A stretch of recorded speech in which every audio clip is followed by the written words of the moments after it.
Now, as I say, I'd like to have the gentleman come out who gave Louis his first music lessons 53 years ago, Mr. Peter Davis. Here he is. We'll meet him over here.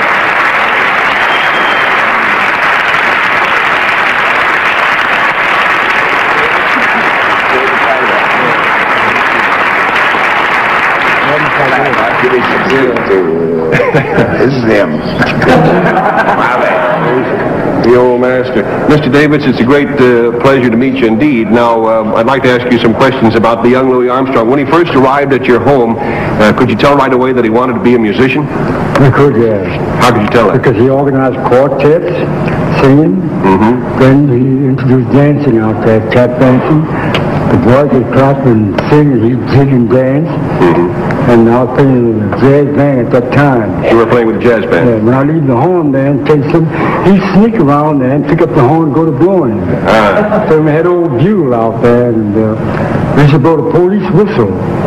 And said, well, no, that sounds too much like jail for juvenile. And it's time to run some bugle calls on the book. How about the bugle? Then he blew the bugle. Louis blew the bugle. Blew the bugle for the line, for the mess call. Yeah. But after he blew it so well, I turned on the horn. Yeah, so then you learned the fingering. Yeah, first he saw the puff, and I saw how to hold his jaw. And then when I did get in the play, when the stage go marching in, put on the old gray bonnet, it was a high note to be out. Because that's the end of the string. Yeah. None of the other boys couldn't make it. And I couldn't make it myself.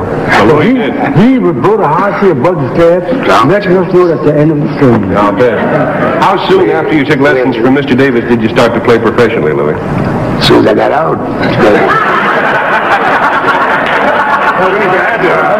I run into Joe Oliver and those boys, and every time one of those boys would be late or couldn't make it, they'd say, go down and get Little Louis. That's my name, Little Louis. Little Louis. And I used to sit in with those boys. Is that right, Mr. Davis? You taught a lot of young fellas to play, didn't you? Oh, yeah, a whole lot of them. Many instruments.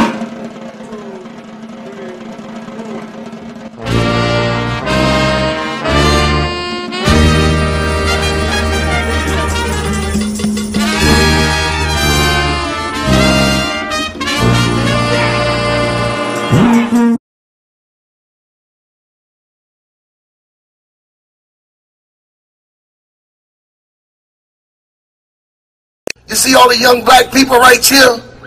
We preserve New Orleans history and music all over the world. Not all of us is murderers. I don't have no ambition on going to Angola for the rodeo, for a video, and nothing else. I don't go around talking about people, because see all these people right here, ain't none of us over 30, and we all making a statement for young black people. We gonna walk in the steps of Tuba Fat, Harold Deschamps, because they led the way for me to continue this. Music is not being offered in a lot of junior high school programs. Because of that deficiency in music programs in the junior high school level, certain high school programs are suffering a little bit because they don't have the kids coming to them with the knowledge of music that they had in the past. And this program actually caters to that. We are feeding the need for these junior high school programs to have music. Well, this is an after school and summer program for kids 9 to 14. And we started out to get the kids off the street and give them something to do. The curriculum is a carbon copy of a lot of the old band teachers used to teach, and we just implemented it in this program where you just learn everything from beginners to advanced here with us. You're learning and you have a test, you get quizzes on it to see where you learn at. You get to take your instrument home. The instruments here were loaned to us through several different entities. One of them was the Tipitinas Foundation. Tipitinas graciously gave us a great amount of instruments, and we had a few donated instruments and a few instruments that I had of my own, and it made up about an 80-piece band right now. Our ultimate goal is to have 200 pieces. We envision our kids being able to jump right into high school, going into NOCA, maybe surpassing level 1, becoming level 2 NOCA students, which is the New Orleans Center for Creative Arts. And we think that this program can be a springboard for that. It can be a springboard. They can be leaders in their high school bands, and hopefully it can extend some music scholarships to the kids once they get ready to go to college.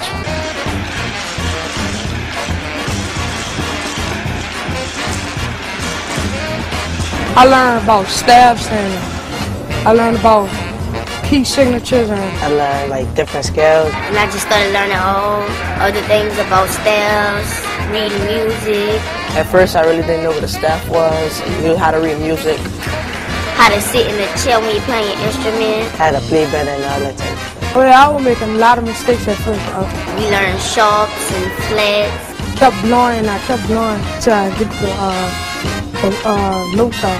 Right now I'm playing the clarinet because they say my arms are too short for trombone right now. I play baritone here, but I play the drums at my church. I have a cousin named Lyndon, he played a bass drum. Cousin named Willie, he played a trumpet. My friend, he won't play in the band with me. And another friend, Kenny. My cousin named Eldridge, he played a snare drum. We always talking, having fun and stuff, talking about sickle line bands and all that. These kids, they're learning real fast. They want to learn. They want to do it. They need it. And keeping their attention is not hard as long as they learn it. Once they stop learning, that's when you lose their attention.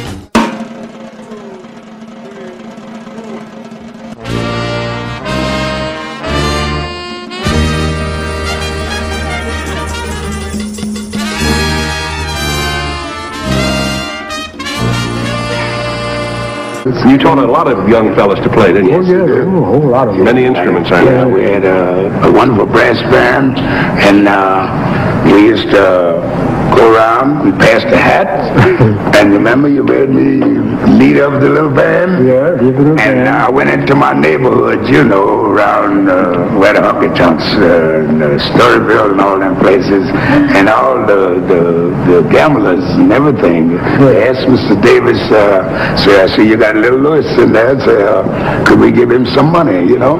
He said, that's all right, we need some instruments. And they passed the hat for me, and we had enough money to buy a whole band full of brand new instruments and everything.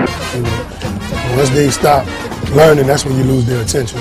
All instruments provided, transportation provided, mouthpieces provided, uniforms provided, t-shirts provided. What excuse do they have?